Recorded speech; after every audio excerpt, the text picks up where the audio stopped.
அண்ணா IAS academy சாதனையாளர்களின் சங்கம். மாணவ நண்பர்கள் அனைவருக்கும் வணக்கம். நான் உங்கள் பொன்வேல் பாண்டியன், நடப்பு நிகழ்வுகள் ஆசிரியர். இன்றைய தினம் அக்டோபர் 25ஆம் தேதி 25ஆம் தேதிக்குரிய நடப்பு செய்திகளை டிஎன்பிஎஸ்சியோட புதிய பாடத்தின்படி பல்வேறு தலைப்புகளை நம்ம தினந்தோறும் தொகுத்து வழங்குற மாதிரி இன்றைய தினத்திலும் சூப்பரா நிறைய தலைப்புகள்ல அதுவும் திட்டங்களுக்கு முக்கியத்துவம் கொடுத்து இன்னைக்கு நிறைய செய்திகளை தொகுத்து வழங்கப்படும். தொடர்ந்து பார்த்துக்கிட்டே இருங்க, சரிங்களா? அதாவது இப்போ சில குரூப் 4 எக்ஸாம்ல ரிசல்ட் எல்லாம் வந்திருக்குது. சில பேர் சோர்ந்து போயிருக்கலாம், சரிங்களா? அதை பத்தி கவலைப்படாதீங்க. நம்ம எஃபோர்ட்டை போட்டுட்டே இருக்கணும். ஹார்ட் ஒர்க் கண்டிப்பா நீங்க நல்லா போட்டுட்டே இருங்க. அந்த எஃபோர்ட்டை கண்டினியூஸ் இருக்கணும். கன்சிஸ்டன்சி லெவல் வந்தாச்சு இந்த ஃபீல்டுக்குள்ள ஒரு வேலை வாங்குற வரைக்கும் தீவிரமா ஹார்ட் ஒர்க் பண்ணி படிச்சுட்டே இருக்கேன். ஒரு நாள் கூட மிஸ் பண்ணாம, சரிங்களா? இப்போ கிரிக்கெட்ல பாத்தீங்கன்னா விராட் கோலி ஆஸ்திரேலியா மேட்சுக்கு விளையாட போயிருந்தாங்க. ஒன் டே மேட்ச்ல ஃபர்ஸ்ட் 2 மேட்ச்ல டக் அவுட். இன்னைக்கு மேட்ச்ல பார்த்தா 70+ அடிச்சு நாட் அவுட்ல கெத்தா வந்திருக்காங்க. ரோஹித் சர்மா, ரோக்கோ, சரியா? அந்த மாதிரி தான் ஃபர்ஸ்ட் ஏதாவது ஒரு சின்ன தோல்விகள் இருக்கலாம். நமக்கான நேரம், நமக்கான முயற்சி ஒரே இடத்துல சரியா வரும்போது கண்டிப்பா தேர்வில் வெற்றி பெறுவது உறுதி. தொடர்ந்து படிச்சுட்டே இருங்க. மறக்காம நம்ம வீடியோவை ஃபுல்லா பார்த்து ஒரு நோட்டு போட்டு எழுதிட்டே இருங்க. போனஸ் கேள்விகள், அந்த சூப்பர் சிக்ஸ் கேள்விகளுக்கு சிறப்பான முறையில பதில்களை சொல்லுங்க. மறுபடியும் சொல்றோம், வெறுமனே இது ஒரு நியூஸ் பேப்பர்ல வர நடப்பு செய்தி மட்டும் கிடையாது.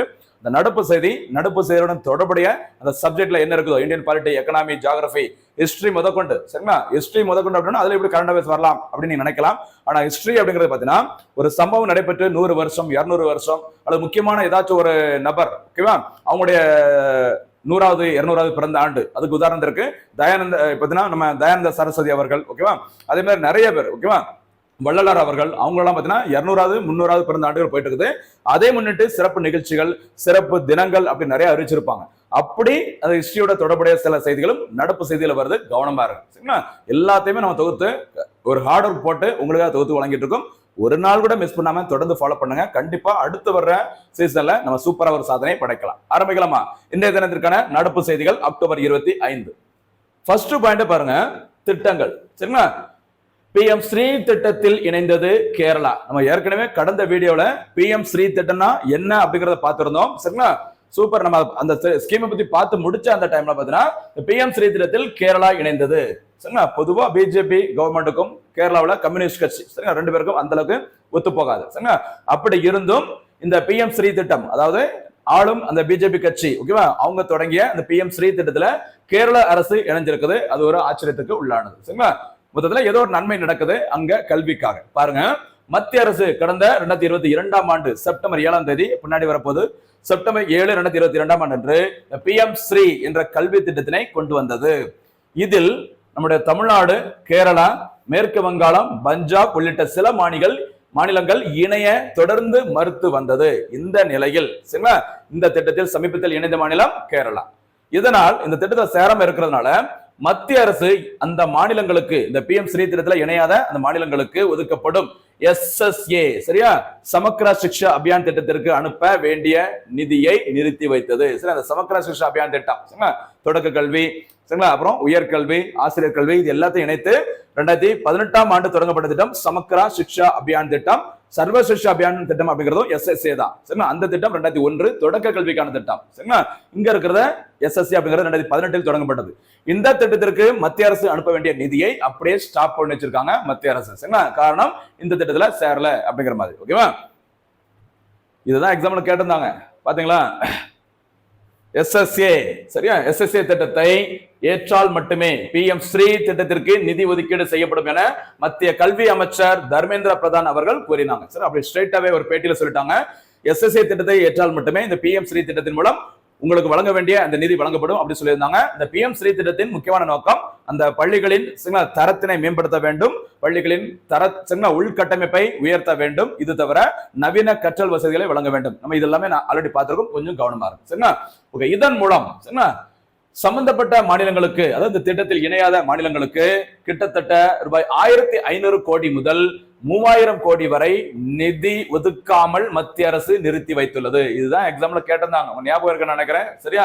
இந்த நிலையில் மார்க்சிஸ்ட் கம்யூனிஸ்ட் அரசு கேரளாவில் PM ஸ்ரீ திட்டத்தை கொண்டு வர சம்மதித்துள்ளது. ஞாபகம் வச்சுக்கோங்க, இதுவும் ஒரு முக்கியமான பாயிண்ட், கவனமா இருக்கு, சரியா?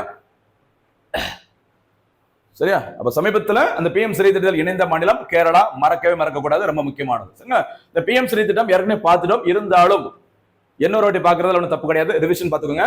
PM ஸ்ரீ திட்டம், அதோட விரிவாக்கம் பிரதான் மந்திரி பிரதமரின் ஸ்கூல்ஸ். நம்ம ஏற்கனவே சொன்ன மாதிரி தான் இந்த ஸ்கூல்ஸ் வரும்போது அந்த ஹெச் மட்டும் கேபிட்டல் போடணும். ஸ்கூல்ஸ் ஃபார் ரைசிங் இந்தியா, ஷார்ட்டா PM ஸ்ரீ திட்டம் சொல்லுவாங்க.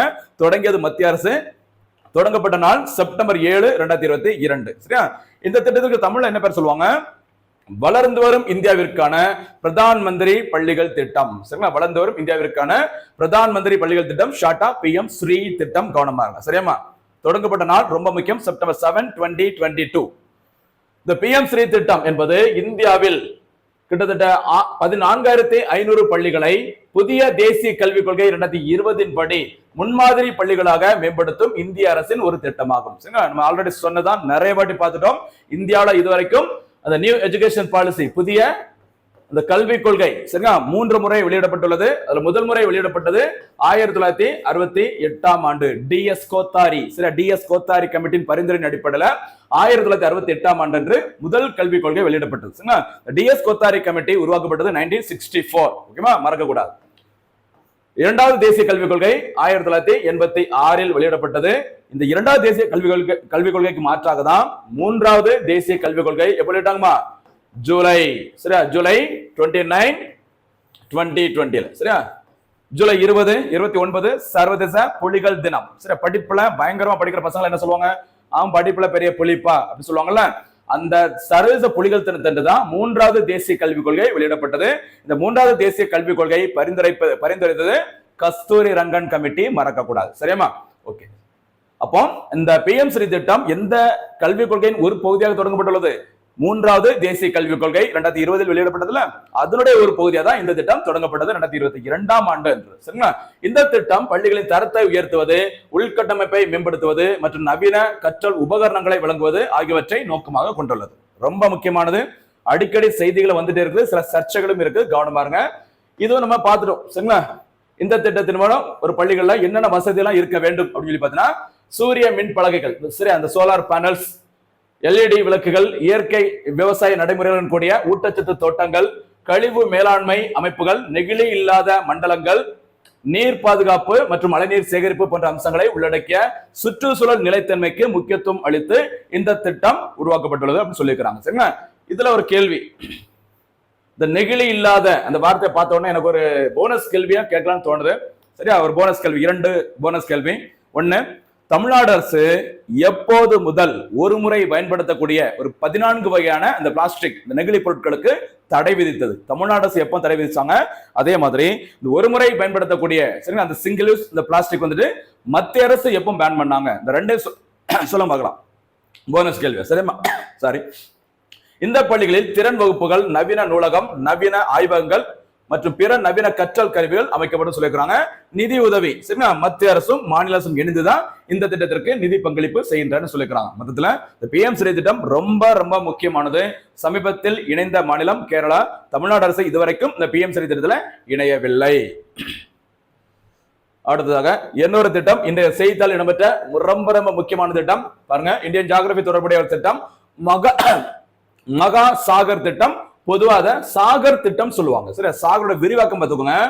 சாகரோட விரிவாக்கம் security and growth for all in the region. சரிங்களா? தமிழ்ல பிராந்தியத்தில் அனைவருக்கும் பாதுகாப்பு மற்றும் வளர்ச்சி. ஓகேவா? பாருங்க, மகா சாகர் திட்டம், அதாவது சாகர் திட்டம் ஷார்ட்டா சொல்லுவாங்க. இந்த சாகர் திட்டம் மார்ச் 12, 2015 அன்று மொரிஷியஸில் இந்திய பிரதமர் நரேந்திர மோடி அவர்களால் தொடங்கி வைக்கப்பட்டது. சரி, அப்ப மொரிஷியஸ் நாட்டுல இந்திய பிரதமர் நரேந்திர மோடி அவர்கள் கலந்து கொண்ட நிகழ்ச்சியின் போதுதான் எந்த திட்டம் தொடங்கி வைக்கப்பட்டது? இந்த மகா சாகர் திட்டம். இந்த திட்டத்தோட விரிவாக்கம் பார்த்துட்டோம். சரியா? Security and growth for all in the region. எந்த ரீஜன்ல? Indian ocean. பாருங்க, நோக்கம் இந்திய பெருங்கடல் பிராந்தியத்தில் உள்ள நாடுகளின் பாதுகாப்பு மற்றும் வளர்ச்சியை ஊக்குவிப்பதாகும். சரியா? அப்ப இந்தியாவோட முயற்சியில மொரிஷியஸ் நாட்டுல 2015 மார்ச் 12 அன்று தொடங்கப்பட்ட திட்டம் சாகர் திட்டம். ரொம்ப ரொம்ப முக்கியமானது. சரியாமா? அடுத்த இன்னொரு முக்கியமான திட்டம் பாருங்க. இன்னைக்கு பெரிய லெவல்ல நியூஸ் பேப்பர்ல போட்டிருந்தாங்க, அட்வர்டைஸ்மெண்ட் கூட பெருசா போட்டிருந்தாங்க. ரோஜ்கர் மேளா திட்டம். சரி, ரோஜ்கர் மேளா திட்டம் அப்படின்னா வேலை வாய்ப்பு திருவிழா. சரி, வேலை வாய்ப்பு திருவிழா திட்டம் மத்திய அரசால் தொடங்கப்பட்ட திட்டம். எப்ப தொடங்கன்னு சொல்லி பாருங்க, ஃபேன்சி நம்பர். சரியா? அக்டோபர் 22, 2022. சரிங்களா? அக்டோபர் 22, 2022, 22 மறக்க கூடாது. அன்றைய தினத்துல இந்த திட்டம் மத்திய அரசால் தொடங்கப்பட்டது. இந்த ரோஷ்கர் மேளா என்பது மத்திய அரசின் ஒரு வேலை வாய்ப்பு உருவாக்கும் திட்டமாகும். சரி, இந்த வேலை வாய்ப்பை எப்படி உருவாக்குறாங்க அப்படிங்கறது பாருங்க. இதன் கீழ் மத்திய அரசு துறைகள்னா இந்த ரயில்வே துறை உள்ளிட்ட மத்திய அரசின் துறைகளில் காலியாக உள்ள அரசு பதவிகளுக்கு நியமன கடிதங்கள் வழங்கப்படுகின்றன. நோக்கம், மத்திய அரசு துறைகளில் இந்த ரயில்வே உள்ளிட்ட துறைகள்ல 10 லட்சம் பேருக்கு வேலை வாய்ப்பை வழங்க வேண்டும். அதுதான் இந்த திட்டத்தின் முக்கியமான இலக்குன்னு கூட சொல்லலாம். சரியா?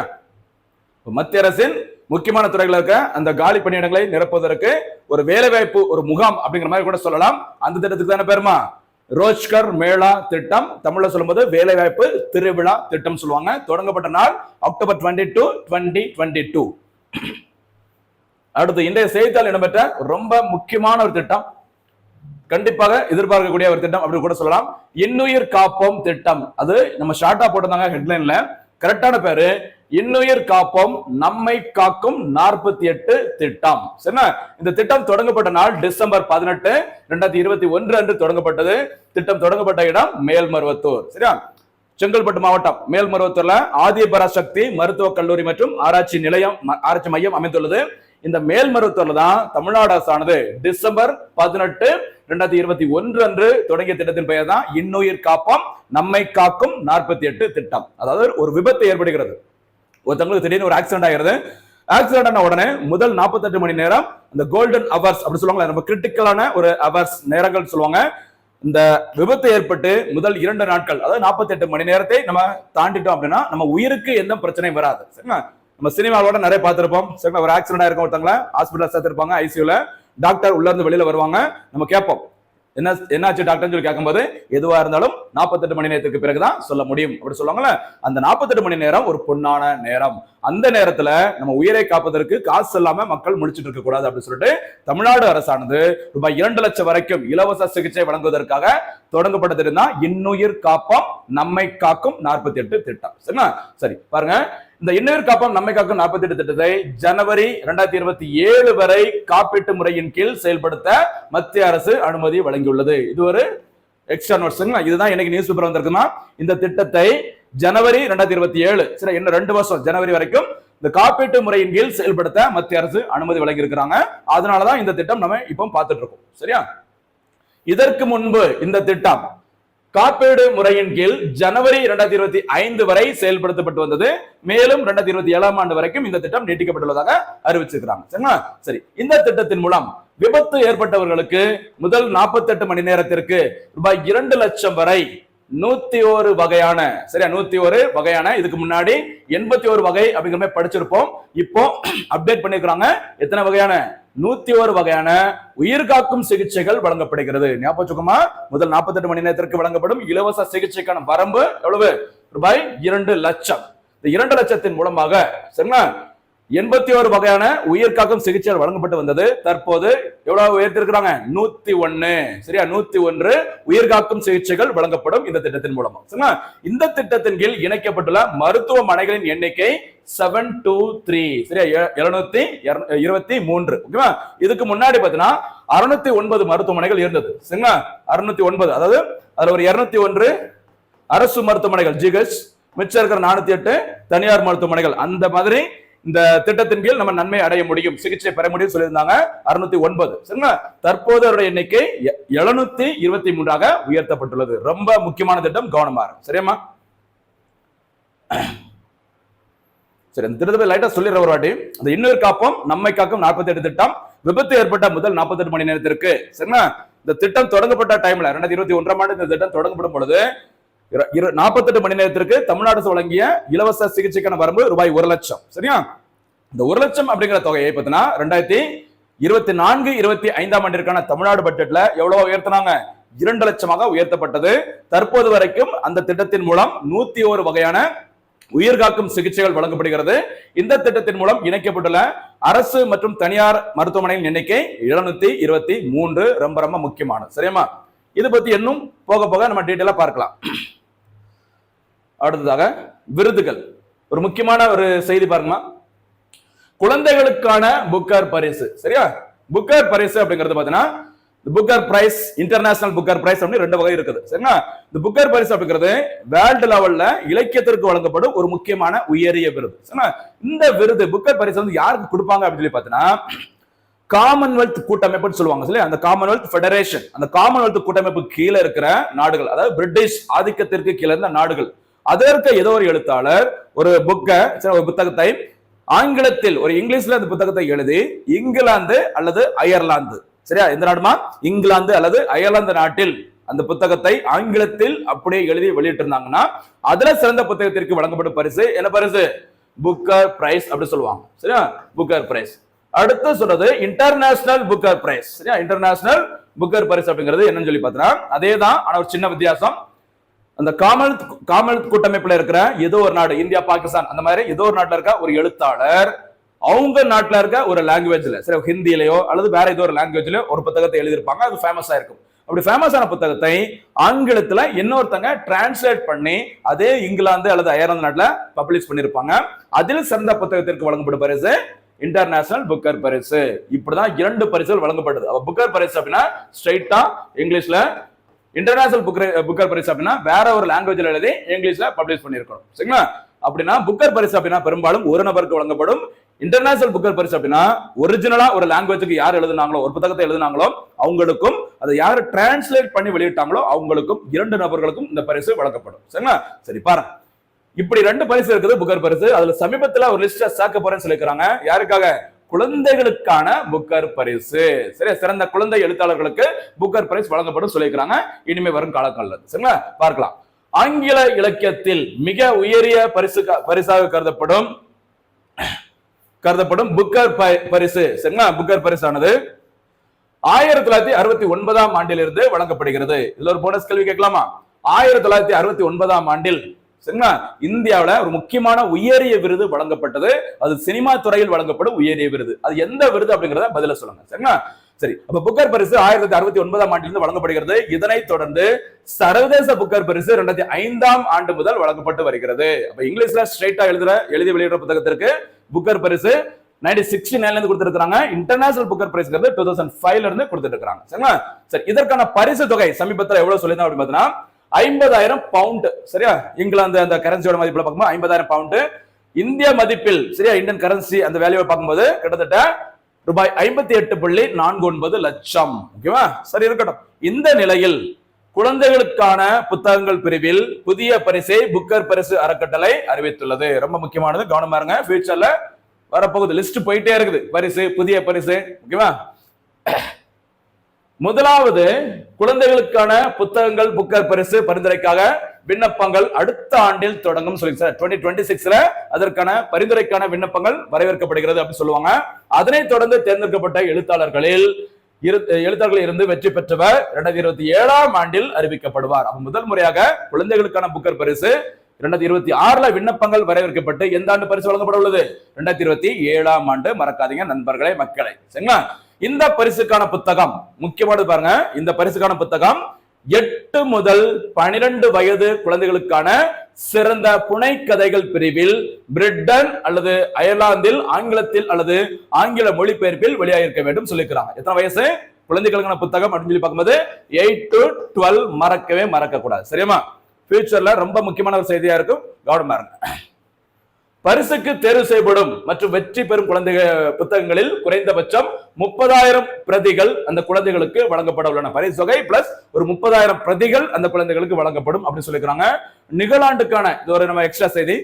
2025ஆம் ஆண்டிற்கான சர்வதேச புக்கர் பரிசு கன்னட எழுத்தாளர் பானு முஸ்தாக் எழுதிய தீபா பஸ்தி மொழிபெயர்த்த என்ன புத்தகம்? Heart Lamp. சரியா? ஹார்ட் லேம்ப் மறக்க கூடாது. இதய விளக்கு அப்படி சொல்லுவாங்களே, இந்த ஹார்ட் லேம்ப் என்ற புத்தகம் ஆங்கிலத்தில் மொழிபெயர்த்து வெளியிடப்பட்டது. அந்த புத்தகத்தை ஒரிஜினல் எழுதியிருந்தவங்க யாரும் பார்த்தீங்கன்னா பானு முஸ்தாக் அவர்கள். ஹசினா அண்ட் அதர் ஸ்டோரிஸ் அப்படிங்கிற பேர்ல பானு முஸ்தாக் அவர்கள் கன்னட மொழியில் எழுதியிருப்பாங்க. அந்த புத்தகத்தை இங்கிலீஷ்ல டிரான்ஸ்லேட் பண்ணி வெளியிட்டது தீபா பஸ்தி அவர்கள். சரிங்களா? இதுல 2 சாதனை. ஒன்னு, கன்னட மொழியில் எழுதப்பட்ட ஒரு புத்தகம் முதல் முறையாக சர்வதேச புக்கர் பரிசை வென்றுள்ளது. அது ஒரு சாதனை. அடுத்த சாதனை, ஒரு இந்திய மொழிபெயர்ப்பாளர், இந்தியன் டிரான்ஸ்லேட்டர் ஃபர்ஸ்ட் டைம் சர்வதேச புக்கர் பரிசை வாங்கியிருக்கிறாங்க. அதே மாதிரி சர்வதேச புக்கர் பரிசை 2 இந்தியர்கள் ஒரே நேரத்தில் சேர்ந்து வாங்குவது இதுதான் முதல் முறை அப்படி சொல்லியிருக்கிறாங்க. அந்த புத்தகத்துக்கு என்ன பேரு? ஹார்ட் லேம்ப் மறக்காதீங்க. சரியா, ரொம்ப ரொம்ப முக்கியமான ஒரு பரிசு. அடுத்து Indian winners of Booker Prize. சரியா, அந்த புக்கர் பரிசை வென்ற இந்தியர்கள் ஒரு லிஸ்ட் ஷார்ட்டா ஸ்பீடா பார்க்கலாம். பாருங்க, விஎஸ் நைப்பால். சரி, முதல் முறையாக புக்கர் பரிசை வென்றவர் 1969 தான் ஃபர்ஸ்ட் டைம் கொடுக்குறாங்க. 71ஆம் ஆண்டு இந்த பரிசை வென்றவர் விஎஸ் நைப்பால் அவர்கள். அவர் எழுதிய புத்தகத்தின் பெயர் இன் எ ஃப்ரீ ஸ்டேட். பல எக்ஸாம்ல இது கேட்டுக்கிறாங்க, கவனமா. சரி, இன் எ ஃப்ரீ ஸ்டேட். அடுத்து சல்மான் ருஷ்டி. ஒரு பேர சொன்னாலே நிறைய சர்ச்சைகள், சாத்தானின் கவிதைகள் அப்படி இப்படி நிறைய இருக்குது. இந்தியாவை சேர்ந்தவர், ஆனா பிரிட்டன்ல வசித்து வராங்க. சல்மான் ருஷ்டி எழுதிய புத்தகத்தின் பெயர் Midnight's Children's. Midnight Children's எந்த ஆண்டிற்கு? 1981ஆம் ஆண்டு சர்வதேச புக்கர் பரிசு வழங்கப்பட்டது. அடுத்த நபர் அருந்ததி ராய், தி காட் ஆஃப் ஸ்மால் திங்ஸ் என்ற படைப்பிற்காக 1997ஆம் ஆண்டு என்று புக்கர் பரிசு வழங்கப்பட்டது. ஒவ்வொருத்தரும் முக்கியம், நிறைய தேர்வுகள்ல இந்த எக்ஸாம்ல இந்த கொஸ்டின் கேட்டுக்கிறாங்க. சரிங்களா? அடுத்து கிரண் தேசாய். கிரண் தேசாய் அவர்கள் எழுதிய புத்தகத்தின் பெயர் தி இன்ஹெரிட்டன்ஸ் ஆஃப் லாஸ். எந்த ஆண்டிற்கானது? 2006ஆம் ஆண்டிற்கானது. அடுத்தது Aravind Adiga, the white tiger. White tiger 2008ஆம் ஆண்டு. அடுத்தடுத்த ஆண்டுகளை வாங்கியிருக்காங்க, கொஞ்சம் பாத்துக்கோங்க சார் பக்கத்துல. அடுத்து ரொம்ப முக்கியமான ஒரு பேரு தெரிஞ்சுக்கோங்க, கீதாஞ்சலி ஸ்ரீ. சரியா, won the International Booker Prize. மேல பார்த்தது எல்லாமே புக்கர் பிரைஸ். 2022ஆம் ஆண்டிற்கான சர்வதேச புக்கர் பரிசை வென்றவர் கீதாஞ்சலி ஸ்ரீ அவர்கள். கவனமா இருங்க. சரிங்களா? 2022ஆம் ஆண்டு ஹிந்தி மொழியில, சரி, ஹிந்தி மொழியில ரெட் சமாதி, என்ன பேரு? ரெட் சமாதி. ரெட் சமாதிங்கிற பேர்ல ஹிந்தி மொழியில் ஒரு புத்தகத்தை எழுதியிருந்தாங்க கீதாஞ்சலி அவர்கள். சரிங்களா? இந்த ரெட் சமாதி புத்தகத்தை ஆங்கிலத்தில் மொழிபெயர்த்து வெளியிட்டவர் டெய்சி ராக்வெல். யாரு? Daisy Rockwell. அதுக்கு வச்ச பேரு Tomb of Sand. Tomb of Sand, இந்த கல்லறை. சரியா, டாம் ஆஃப் சாண்ட்ங்கிற புத்தகம். இந்த புத்தகத்திற்கு தான் சர்வதேச புக்கர் பரிசு வென்றது. எந்த வருஷத்துக்கானது? 2022ஆம் ஆண்டு. அப்போ சர்வதேச புக்கர் பரிசு வென்ற முதல் ஹிந்தி எழுத்தாளர் கீதாஞ்சலி ஸ்ரீ அவர்கள். அந்த லிஸ்ட்ல சமீபத்துல 2025ஆம் ஆண்டிற்கான சர்வதேச புக்கர் பரிசு யார் வாங்கியிருக்கிறாங்க பாருங்க, முஸ்தாக் அலி அவர்கள். எந்த ஆண்டிற்கானது? 2025ஆம் ஆண்டிற்கானது. புத்தகத்தின் பெயர் ஹார்ட் லேம்ப். என்ன மொழி எழுத்தாளர்? கன்னட மொழி எழுத்தாளர். மறக்கப்படாது. சரியாமா? ரொம்ப ரொம்ப முக்கியமானது, விட்டுறாதீங்க மக்களே, கவனமா இருங்க. அடுத்து ஆட்சியல் செய்திகள். இந்தியன் பாலிட்டி தொடர்பான ஒரு செய்தி, கல்வியில கூட இது வரும். பாருங்க, தனியார் பள்ளிகளில் இலவச மாணவர் சேர்க்கை. சரிங்களா? அதாவது 8th ஸ்டாண்டர்ட் வரைக்கும், 8ஆம் வகுப்பு வரைக்கும் பார்த்தீங்கன்னா கல்வி உரிமை சட்டத்தின் கீழ், சரிங்களா, ஒரு தனியார் பள்ளியில் படிக்கிற மாணவர்கள் எண்ணிக்கையில 25% பேருக்கு இலவச கல்வி ஏழை மக்களுக்கு, ஏழை மாணவர்களுக்கு வழங்கப்படுகிறது. அதுதான் இப்ப நம்ம பார்க்க போறோம். இலவச கட்டாய கல்வி உரிமை சட்டம், சரி, RTE சொல்லுவாங்கல்ல, ரைட் டு எஜுகேஷன் ஆக்ட். சரிங்களா? கட்டாய கல்வி உரிமை சட்டம் 2009 படி தனியார் பள்ளிகளில், பிரைவேட் ஸ்கூல்ல தான் இந்த வார்த்தை பயன்படுத்திக்கோங்க, கவனமா இருங்க. சரி, தனியார் பள்ளிகளில் 25% ஏழை மாணவர்களுக்கு ஒதுக்கீடு செய்யப்படுகிறது. இதன்படி எல்கேஜி, சரியா, இதுல ஒரு போனஸ் கேட்கலாமா? எல்கேஜி யூகேஜினா என்ன விரிவாக்கம் சொல்ல பார்க்கலாம். ஏன்னா நம்ம நிறைய பேர் ஃப்ளோல எல்கேஜி யூகேஜி ஃப்ளோல சொல்லிடுவோம். திடீர்னு கேட்டா தெரியாது. ஒரு இன்டர்வியூ மாதிரி, ஒரு எக்ஸாம்ல, ஒரு இப்போ குரூப் 2 நம்ம எழுதுறோம், குரூப் 1 எழுதுறோம், ஒரு எஸ்ஐ லெவல்ல போகும்போது இன்டர்வியூல இந்த மாதிரி கேள்வி தான் கேட்பாங்க. பேச்சு அளவுல சாதாரணமா பேசியிருப்போம், ஆனா அந்த இடத்துல உட்காந்துருப்போம் நம்ம படப்படப்புல வராது. எல்கேஜி யூகேஜினா விரிவாக்கம் சொல்ல பார்க்கலாம். உண்மையில இல்ல எத்தனை பேருக்கு தெரியும்? கரெக்டா சொல்ல பார்க்கலாம். சரியா, பார்க்கலாம். எல்கேஜி அல்லது 1ஆம் வகுப்பில் சேரும் மாணவர்கள் 8ஆம் வகுப்பு வரை இலவசமாக கல்வி கற்கலாம். சரிங்களா? தமிழகத்தில் RTE சட்டம் 2013 முதல் நடைமுறையில் உள்ளது. 2009 கொண்டு வந்தாலும் தமிழ்நாட்டில் இந்த ரைட் டு எஜுகேஷன் ஆக்ட் வந்து எப்ப எஃபெக்டா இருக்கு? 2013ஆம் ஆண்டு முதல் கவனமா இருக்கு. சரிங்களா? இதுல யாருக்கு முக்கியத்துவம் வழங்கப்பட வேண்டும் அப்படின்னு பாத்தீங்கன்னா, அந்த 25% இடஒதுக்கீடு யாருக்கு ஃபர்ஸ்ட் பிரிஃபரன்ஸ் கொடுக்கணும் அப்படின்னு பாத்தீங்கன்னா, ஆதரவற்றோர், சில பெற்றோர்கள் இல்லாதவங்க, ஆதரவற்றோர், HIV நோய், சில இந்த HIV நோய் பாதிக்கப்பட்டோர், மாற்று பாலினத்தவர், சில திருநங்கைகள், 3ஆம் பாலினத்தவர்கள், அடுத்து தூய்மை பணியாளர்களின் குழந்தைகள், மாற்றுத்திறனாளிகளின் குழந்தைகள் ஆகியோருக்கு முன்னுரிமை வழங்கப்படும் அப்படி சொல்லிக்கிறாங்க. அந்த 25% ரிசர்வேஷன். சரியா, ரொம்ப ரொம்ப முக்கியமானமா, கவனமா இருங்க. அடுத்து சுகாதாரம் தொடர்பான ஒரு செய்தி இன்னைக்கு நியூஸ் பேப்பர்ல வந்திருக்கு பாருங்க. எலிக்காய்ச்சல் பாதிப்பு. சரியா, எலிக்காய்ச்சல் பாதிப்பு. இது எந்த எக்ஸாம் கேட்டா ஞாபகம் வரல எனக்கு, குரூப் 1 நினைக்கிறேன், கொஞ்சம் பார்த்துக்கோங்க. சரிங்களா? தமிழ்நாட்டில் எலிக்காய்ச்சல் பாதிப்பு கொஞ்சம் வேகமாக பரவி வருகிறது ஒரு நியூஸ் வந்திருந்தது. அதனால எலிக்காய்ச்சல்னா என்ன, எதன் மூலமாக பரவுகிறது, அதுக்கு காரணம் பாக்டீரியாவா, வைரஸா, வேற ஏதாச்சும் ஒரு நுண்ணுயிரியா அப்படிங்கறத பார்க்கலாம். பாருங்க, லெப்டோஸ்பைரோசிஸ். இது ஒரே சென்டென்ஸ்ல வரணும். லெப்டோஸ்பைரோசிஸ் என்பது எலிக்காய்ச்சல் பாதிப்பு நோயாகும். அப்ப எலிக்காய்ச்சல் பாதிப்பு நோய்க்கு அறிவியல் பெயர் லெப்டோஸ்பைரோசிஸ். சரிங்களா? எலிக்காய்ச்சல் என்பது சுழல் வடிவ நுண்ணுயிரியான லெப்டோஸ்பைரா எனப்படும் பாக்டீரியா. அப்போ எலிக்காய்ச்சல் அப்படிங்கிறது ஒரு பாக்டீரியா தொற்று. கவனமா இருங்க. லெப்டோஸ்பைரா எனப்படும் பாக்டீரியா இருந்து விலங்குகளுக்கு பரவி அதன் மூலம் மனிதர்களிடம் தொற்றிக்கொள்ளும் ஒரு நோய். மறந்துடாதுங்க, பாக்டீரியா மூலம் பரவக்கூடிய அந்த லெப்டோஸ்பைரா தான் எலிக்காய்ச்சல் சொல்றாங்க. ஓகேவா?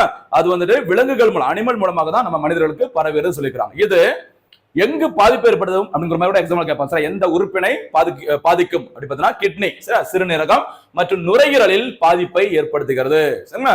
அடுத்து எதன் மூலம் பரவுகிறது அதிகமா அப்படின்னு பார்த்தீங்கன்னா நாய்கள், சரியா, பன்றிகள். இப்ப பார்த்தீங்கன்னா தமிழ்நாடு ஃபுல்லாவே நிறைய எது பரவிடுகிறது மக்கள் ஈக்குவலா இந்த திருநாய்கள் நிறைய பரவிட்டு இருக்குது. கொஞ்சம் கவனமா இருங்க, குழந்தைகள்லாம் பத்திரமா இருங்க. சரிங்களா? நாய்கள், பன்றிகள் கால்நடைகளின் சிறுநீர் மூலமாகவும் குறிப்பாக எலிகளின் கழிவு மூலமாகவும் மனிதர்களுக்கு இந்த நோய் பரவுகிறது அப்படி சொல்லியிருக்கிறாங்க. சரிங்களா? ரொம்ப ரொம்ப முக்கியமான கவனமா இருங்க. அடுத்ததாக இன்றைய தினத்திற்கான சூப்பர் 6 கேள்விகள். முதல் சூப்பர் 6, சரிங்களா, PM ஸ்ரீ திட்டத்தில் சமீபத்தில் இணைந்த மாநிலம் எது? இரண்டாவது கேள்வி, எலிக்காய்ச்சல் எந்த பாக்டீரியா மூலம் பரவுகிறது? மூன்றாவது கொஸ்டின், எலிக்காய்ச்சல் நோயின் அறிவியல் பெயர் என்ன? ஓகேவா? நான்காவது கேள்வி, இன்னுயிர் காப்போம் நம்மை காக்கும் 48 திட்டம் எப்போது தொடங்கப்பட்டது, எங்கு தொடங்கப்பட்டது அப்படிங்கிறது சேர்த்து சொன்னா சிறப்பா இருக்கும். அடுத்து சாகர் திட்டம், இந்த மகா சாகர் திட்டம் எப்போது தொடங்கப்பட்டது? ஐந்தாவது கேள்வி.